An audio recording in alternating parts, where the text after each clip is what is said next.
नमस्कार दोस्तों। स्वागत है एक बार फिर से आप सभी लोगों का हमारे इस YouTube चैनल पे।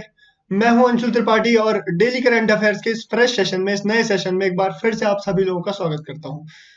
तो जैसे कि हम सब हमेशा ही बात कर रहे हैं कि एग्जाम्स का जो दौर है वो आ रहा है। आप सभी लोगों को अच्छे से प्रिपेयर होना है, क्योंकि आप सभी लोग, मैं कंसीडर करके चल रहा हूँ कि आप सभी लोग सीरियस एस्पिरेंट्स हैं जो कि इस वीडियो को देख रहे हैं। और आप सभी लोगों को एनी हाउ ये क्या सिलेक्शन लेना ही लेना है। तो कुछ इंपॉर्टेंट आर्टिकल हैं आपके प्रीलिम्स से रिलेटेड, जो आपके प्रीलिम्स के एग्जामिनेशन में डायरेक्ट फैक्ट बना सकते हैं, डायरेक्ट स्टेटमेंट बना सकते हैं। कुछ कॉन्सेप्ट से रिलेटेड आर्टिकल्स हैं हमारे पास। तो आज हम इस सेशन में देखेंगे। आज हमारे पास डेट है 17 Feb 2023 और आज के जितने भी इंपॉर्टेंट आर्टिकल्स थे हमारे पास, वो आप सभी लोगों के लिए इस सेशन में लेके आए हैं। तो हम अपने सेशन को कैसे स्टार्ट करते हैं, हमेशा एक मोटिवेशनल कोट के साथ। तो आज भी वैसे ही करेंगे। तो आज का मोटिवेशनल कोट कुछ इस प्रकार से है कि forget your past, forgive yourself and begin again right now.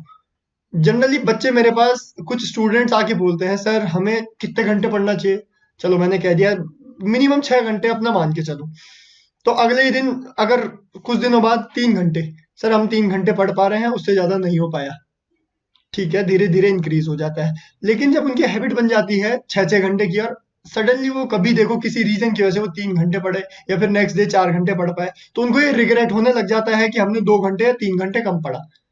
ठीक, तो अगर आप किसी रीजन की वजह से 2 या 3 घंटे स्किप किए हैं आपने, तो अपने आप को ये विश्वास दिलाइए कि आप बाद में 2 या 3 घंटे कवर अप कर देंगे।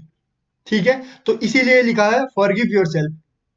और जो पास्ट में हुआ उसको ज्यादा सोचने की जरूरत नहीं है, क्योंकि उसकी वजह से क्या होता है कि आप नेक्स्ट के तीन तीन घंटे और वेस्ट कर देते हैं। नेक्स्ट डे के 3 घंटे आपने फिर वेस्ट कर दिए कल का रिग्रेट लेते हुए। तो इस वजह से आप लोगों को पास्ट में ज्यादा नहीं रहना है, और आपको क्या करना है, अभी से अभी से एक नई फ्रेश स्टार्ट लेके नई बिगनिंग करनी है, एक नई शुरुआत करनी है। ठीक है, तो ये एक बहुत इंपॉर्टेंट मोटिवेशनल कोट है। आपकी लाइफ में इम्प्लीमेंटेशन करना है या नहीं करना है, ये आपके ऊपर है। मैं तो यही एडवाइस करूंगा कि आप लोगों को अपनी लाइफ में इन मोटिवेशनल कोट्स को जरूर इंप्लीमेंट करना चाहिए। इनसे क्या होता है कि इनसे आप लोगों को मोटिवेशन ही मिलता है। ये आप लोगों को पुश करते हैं बार बार कि चलो अभी रुको मत। ठीक है, तो आज का सेशन हम स्टार्ट करते हैं। इस सेशन से रिलेटेड आप लोगों को कोई भी क्वेरी होती है, कोई भी क्वेश्चंस होते हैं, कोई भी डाउट होते हैं, आप सभी लोग मुझे इंस्टाग्राम पे फॉलो कर सकते हैं। यहाँ पे कुछ पूछ सकते हैं। त्रिपाठी अंशुल अंडरस्कोर मेरी आईडी है, इंस्टाग्राम आईडी। मेरी मेल आईडी है त्रिपाठी अंशुल 642@gmail.com। यहाँ पे आप सभी लोग मुझे मेल कर सकते हैं। और इस सेशन की जो पीडीएफ होती है, पीपीटी होती है, उसको मैं Telegram channel Anshul Tripathi PDF पे अपलोड कर देता हूँ। तो इस पीडीएफ को डाउनलोड करने के लिए आप सभी लोगों को इस टेलीग्राम ग्रुप को ज्वाइन करना है, इसको फॉलो कीजिए। ठीक है, ज्यादा बहुत बड़ा सेशन नहीं रखेंगे आज का। जल्दी से जल्दी 10 से 12 मिनट में रैप अप कर देंगे इसको, क्योंकि बहुत लिमिटेड चीजें हैं लेकिन एग्जाम के पर्सपेक्टिव से बहुत इंपॉर्टेंट है। ठीक है, तो हमारे पास एक ग्लेशियर है, थ्वाइट ग्लेशियर करके नाम है। अंटार्कटिका में है ये ग्लेशियर। ठीक है, और एक स्टडी के मुताबिक ये बताया गया कि कुछ करंट्स हैं, कुछ वार्म करंट्स हैं, उनका जो वाटर है वो इधर की तरफ आ रहा है, इस ग्लेशियर की तरफ आ रहा है, थर्ड ग्लेशियर की तरफ आ रहा है। ठीक, अब वार्म करंट्स का पानी एक ग्लेशियर की तरफ जाए तो इससे क्या हो सकता है। सिंपल सी बात है, ग्लेशियर पिघलेगा। अब पिघलने से दिक्कत क्या होगी कि हम सोचते हैं नेचुरली भी तो पिघलते हैं। नेचुरली इस ग्लेशियर का पिघलना एक स्टडी के मुताबिक बताया है 200 से 900 साल, इसके बीच में इसको नेचुरली पिघलना है। ठीक है, सॉरी। तो इसमें इसको नेचुरली पिघलना है, लेकिन अगर ऐसी वार्म करंट्स आती रही और इसका टेम्परेचर डिसबैलेंस हुआ, तो ये 100 सालों में ही ना पिघल जाए। अब सबसे बड़ा कैच क्या है यहाँ पे, कि अगर ये ग्लेशियर पिघल गया 100 सालों में, या फिर जल्दी पिघल गया, तो ये ग्लोबली ग्लोबली वर्ड को अंडरलाइन कर लीजिए, पूरे वर्ल्ड में हाफ मीटर, आधा मीटर सी लेवल जो है उसको क्या कर देगा, इंक्रीज कर लेगा। तो ये दिक्कत किसके लिए है, जो आइलैंड्स हैं। ठीक है, कोई कोस्टल कंट्रीज है, इंडिया ही में देख लो कोस्टल कंट्रीज कितनी पॉपुलेशन रहती है यहाँ पे। तो ये यहाँ के लिए क्या है, डेंजरस हो सकता है। तो अब हम क्या करें, हम क्या कर सकते हैं, again global warming. Global warming ही है इस सब चीज का रीजन। मान सकते हैं हम, क्योंकि कोई भी चीज इधर उधर हो रही है जो सिस्टम से चलती आ रही है, ह्यूमन इंटरफेरेंस की वजह से ही इधर उधर होती है। और उसका एक मेन रीजन ग्लोबल वार्मिंग है, और ग्लोबल वार्मिंग का मेन रीजन इंसान है, ह्यूमन है। हमारे कुछ ऐसे एक्शन है जो ग्लोबल वार्मिंग को बढ़ा रहे हैं। तो सर हम क्या कर सकते हैं? हम क्या कर सकते हैं? हमारे मोदी जी ने COP26 में एक ग्लासगो समिट था, उसमें ये क्या एक स्टेटमेंट दी थी, लाइफ स्टाइल फॉर एनवायरमेंट। ठीक है, लाइफस्टाइल फॉर एनवायरनमेंट में क्या कहा गया था कि आप अपनी लाइफ का एक पार्ट बनाइए कि जो भी चीज आपकी लाइफ के आसपास चल रही है, आपके एनवायरनमेंट में चल रही है, और लाइफ एनवायरनमेंट को क्या कर सकती है, परेशानी कर सकती है या दिक्कत कर सकती है, तो आप सभी लोगों को क्या करना है, उस चीज को अवॉइड करना है। जैसे प्लास्टिक यूजेज है, अगर आप दूसरी चीज, अगर आप इलेक्ट्रॉनिक व्हीकल की तरफ शिफ्ट हो सकते हैं, तो थोड़ा सा फीचर, थोड़ा सा कंफर्ट के लिए पेट्रोल से चलने वाली या डीजल से चलने वाली गाड़ियों की तरफ ना चले जाए। क्यों? क्योंकि हम क्यों डिपेंडेंट रहे पेट्रोलियम के ऊपर? क्यों? ये हमारे एनवायरनमेंट को भी नुकसान पहुंचाता है, एज वेल एज हमारी इकोनॉमी में भी देखते हैं एक बहुत बड़ा रोल प्ले करता है ये। ठीक है, तो इस वजह से, और COP26 में मोदी जी ने लाइफ इंट्रोड्यूस किया, और कॉप जो 27 हुई थी इजिप्ट में, 27 इजिप्ट में थी, उसका जो टाइटल बनाया गया वो यही बनाया गया।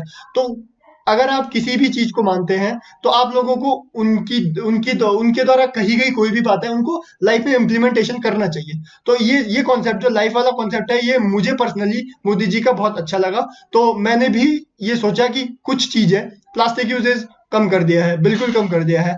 अभी गाड़ी तो नहीं ले सकते, लेकिन कभी भी अगर फॉर फ्यूचर गाड़ी लेंगे, तो ये ध्यान में जरूर रखा जाएगा कि इन्वायरमेंट फ्रेंडली ली जाए, चाहे थोड़ा बहुत अपने को दिक्कत हो जाए।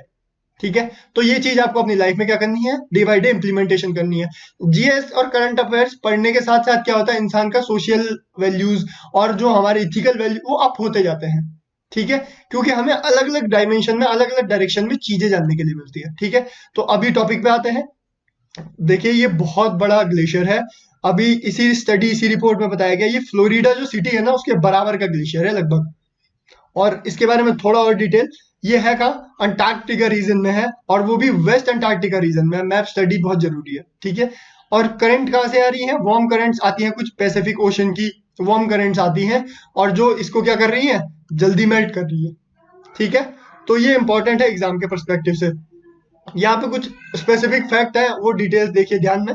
ये जो ग्लेशियर है 120 किलोमीटर वाइड है, काफी बड़ा है, और जो इसका साइज है 1.9 लाख स्क्वायर किलोमीटर का है। ठीक है, तो ये काफी बड़ा है, बहुत ज्यादा वाटर कंटेन करता है अपने आप में। ठीक है, और जैसे मैंने आप लोगों को बताया है कि 20 से 900, 200 से 900 साल के बीच में इसको नेचुरली क्या होना है, कोलैप्स कर जाना है सी में। लेकिन कहीं ऐसा ना हो कि ग्लोबल वार्मिंग की वजह से ये 100 साल में ही कोलैप्स कर जाए, और ये कोलैप्स कर जाएगा, तो ये क्या करेगा, आधा meter, half, more than half meter क्या कर जाएगा, सी लेवल को इंक्रीज कर जाएगा। तो ये बहुत इंपॉर्टेंट फैक्ट है। ठीक है, और कभी कभी क्वेश्चन इसके निकनेम से पूछ लिया जाता है कि इसका निकनेम क्या है। इसका निकनेम है डूम्सडे ग्लेशियर। ठीक है, एग्जाम्स में कहीं डूम्सडे ग्लेशियर पूछ के आपको कंफ्यूज ना कर दे। आपको दोनों नाम ध्यान में होने चाहिए, ये ओरिजिनल नाम है और ये क्या है, इसका निकनेम है। ठीक, तो नेक्स्ट टॉपिक है हमारे पास विंडफॉल प्रॉफिट। अब यहाँ पे थोड़ा कॉन्सेप्ट हिट होता है, कॉन्सेप्ट पकड़ने वाली बात है कि विंडफॉल प्रॉफिट होता क्या है, और टैक्स भी लिखा हुआ है, तो विंडफॉल टैक्स भी कुछ होता होगा। अब देखिए, एक तो एग्जांपल है, जैसे मैंने एक कंपनी स्टार्ट की। ठीक है, मैंने एक कंपनी स्टार्ट की और उस कंपनी में मैंने अपनी बहुत इन्वेस्टमेंट की। ठीक है, मैंने कंपनी में इन्वेस्टमेंट की, ओवर पीरियड ऑफ टाइम मेरी कंपनी क्या है, प्रॉफिटेबल बनी, और मुझे अच्छा खासा क्या कर रही है, प्रॉफिट दे रही है। तो इसके प्रॉफिट पे तो मेरा प्रॉपर हक बनता है। ठीक है, लेकिन कुछ सर्टेन ऑयल कंपनीज थी। ठीक, अब देखिए ध्यान से सुनिए। अब रशिया, क्योंकि रशिया और यूक्रेन का क्या चल रहा है, वॉर चल रही है, चल ही रही है। इसकी वजह से क्या किया, वेस्टर्न वर्ल्ड ने रशिया पे कुछ सैंक्शंस लगाए ऑयल से रिलेटेड। तो काफी ज्यादा कंट्रीज ने रशिया से क्या, ऑयल परचेज करना क्या कर दिया, बंद कर दिया। अब ऐसे में क्या हो गया, ऐसे में आपदा को अवसर बना दिया कुछ कंपनियों ने। ठीक, अब अचानक से देखा इन्होंने कि यहाँ से परचेज कम हो गया है, तो ये ऑटोमेटिकली शिफ्ट हो गया कुछ स्पेसिफिक कंट्री, वो कंपनीज के ऊपर। ठीक, तो इनका क्या हुआ, आंख बंद करके बतेरा प्रॉफिट हो गया, बहुत ज्यादा प्रॉफिट होने लग गया इनको, काफी ज्यादा इंक्रीमेंट हो गई।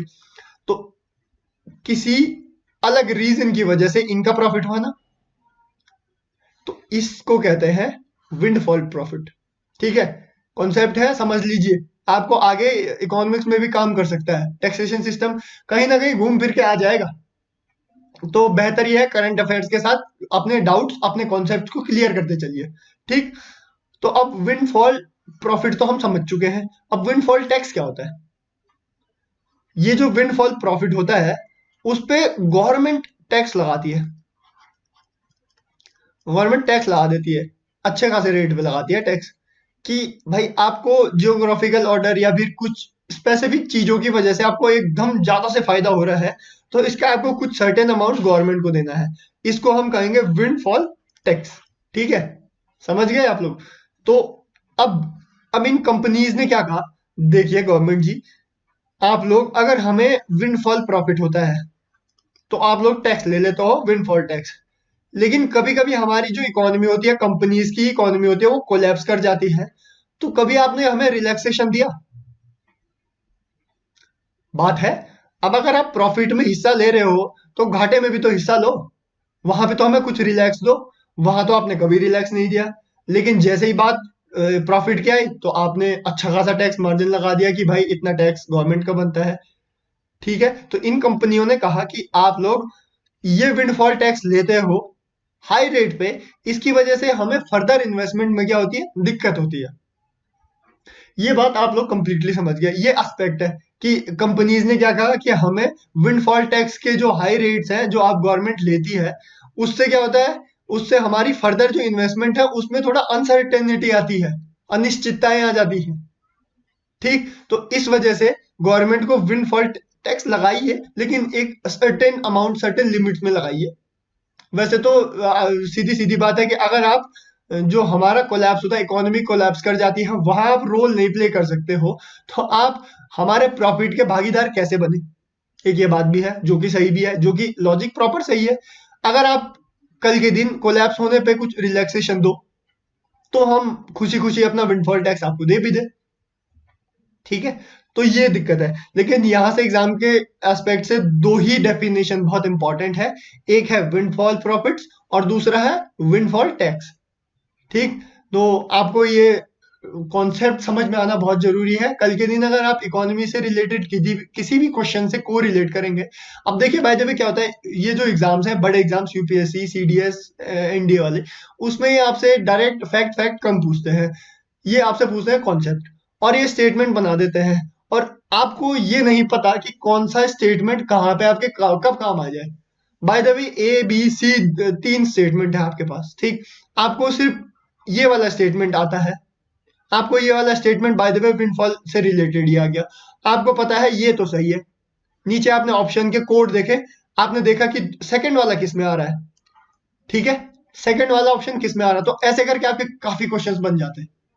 तो इसीलिए आप लोगों के कॉन्सेप्ट्स क्लियर होना, आपको नहीं पता कि कौन सी टर्मिनोलॉजी आपको कौन से क्वेश्चन में हेल्प कर जाए, तो इसीलिए आपको क्या करना है, सब कुछ लपेटते हुए चलना है कि हाँ थोड़ा जनरल स्टडीज, आपको हर चीज की जनरल स्टडी, जनरल अवेयरनेस होनी चाहिए।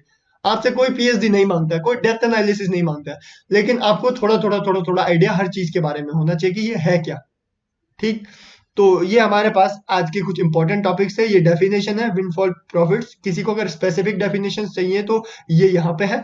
और देखिए ये कब से स्टार्ट हुई, एक कमेटी का नाम, वैसे तो ये बहुत डीप है, शायद ना पूछे, लेकिन अब फिर वही बात है, अगर ध्यान में रखने वाली बात है तो आप रख सकते हैं। बीके चतुर्वेदी कमेटी की रिपोर्ट से क्या हुआ था, ये चीज क्या हुई थी, इंप्लीमेंट हुई थी, और कब की है, 2008 की, ऑयल कंपनीज। ठीक, तो ये सब कुछ है। तो आपको ये जो सारे कॉन्सेप्ट क्या रखने हैं, ध्यान में रखने हैं। आई होप आपने आज का सेशन बहुत एंजॉय किया होगा, आपको एक कॉन्सेप्ट्स अच्छे लगे होंगे जो आपके एग्जाम्स में डेफिनेटली हिट होंगे, डेफिनेटली आपको फायदा पहुंचाएंगे अगर आपने अच्छे से पढ़े हुए हैं तो। अगर फिर भी कोई डाउट रह जाता है मन में, कोई क्वेरी, कोई क्वेश्चन रह जाता है मन में, तो you guys can ping me on the social media handles. मेरे को आप लोग इंस्टाग्राम पे फॉलो कर सकते हो, आप लोग मेरे को मेल भी कर सकते हो, और इस सेशन का जो पीडीएफ है वो मैं इस चैनल पे अपलोड तो कर ही देता हूँ। तो उसको डाउनलोड करने के लिए आपको इस टेलीग्राम चैनल को क्या करना है, फॉलो करना है। ठीक है। तो बच्चों, पढ़ाई का दौर आ रहा है, पढ़ाई का दौर तो कभी गया ही नहीं, लेकिन अब एग्जाम्स का दौर आ रहा है। आप लोगों को बहुत अच्छे से प्रिपेयर होना है। मैं बार बार कह रहा हूँ आप लोगों को चीजों को ग्रांटेड नहीं लेना है, क्योंकि आपकी लाइफ आपके करियर का सवाल है। ठीक है। तो पढ़ते रहिए और अपने स्वास्थ्य का बहुत अच्छा ध्यान रखिए। धन्यवाद।